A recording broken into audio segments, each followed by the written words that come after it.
Today, we're going to take a look at 10 iPhone settings that you need to change right now. Regardless of how long you've had your iPhone, you can always find ways to improve its performance. Perhaps you want to customize your default apps, use less battery power during the day, or tighten up your security. Although certain settings on your iPhone are simple to find, others remain hidden and hard to access without special know-how. So in this video, I'm going to show you 10 hidden features that will make your experience on the iPhone better than ever before. The first one has to do with privacy, and this one will stop apps from tracking your exact location.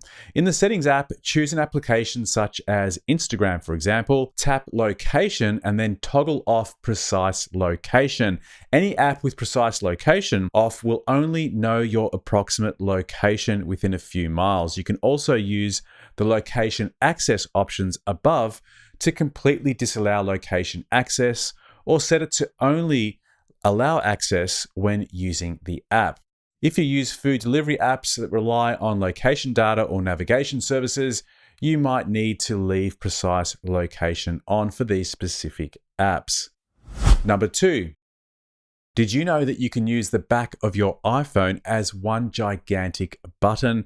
You can set it up to take a screenshot, turn on your torch, and even play music, amongst many other features. To do this, tap on Settings, Accessibility, Touch, then Back Tap. You can set a function for both double tap and triple tap. For example, I'll set my camera to be accessed upon a double tap and the torch on a triple tap. 3.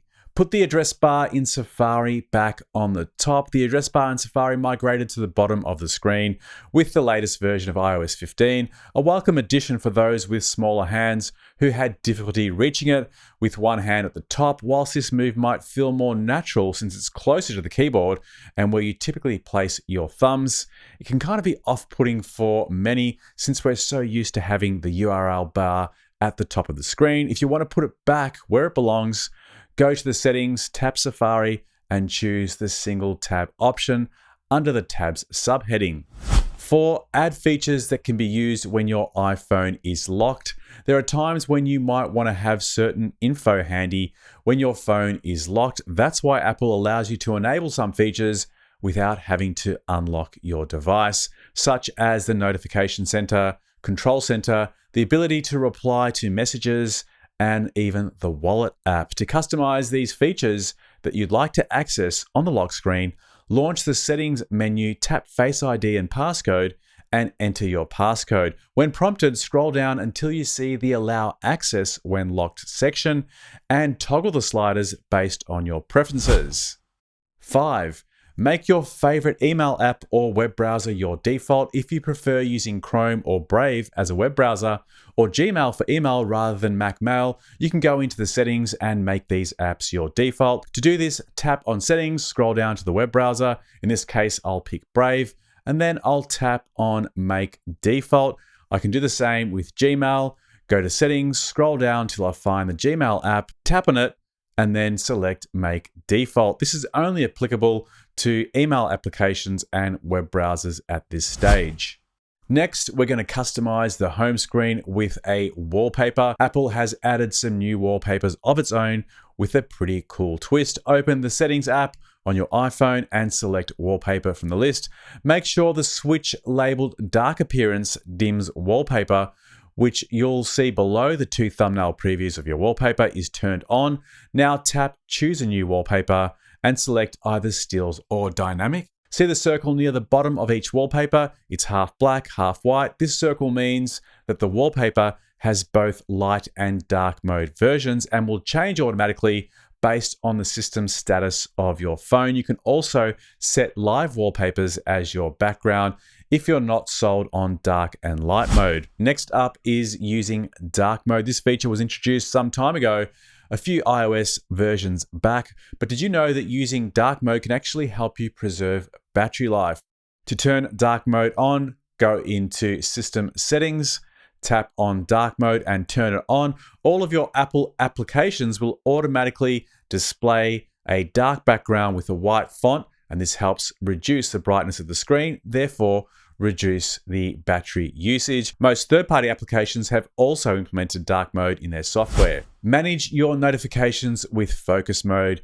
We get a lot of notifications every day, but not all of them are relevant all the time. With iOS 15, Apple introduced a feature called focus mode. Think of it as a custom do not disturb feature that's tailored to specific circumstances. Focus mode blocks less relevant alerts while allowing notifications from important people and apps to come through so that you don't miss out on anything. You can set up different types of focus modes for specific circumstances.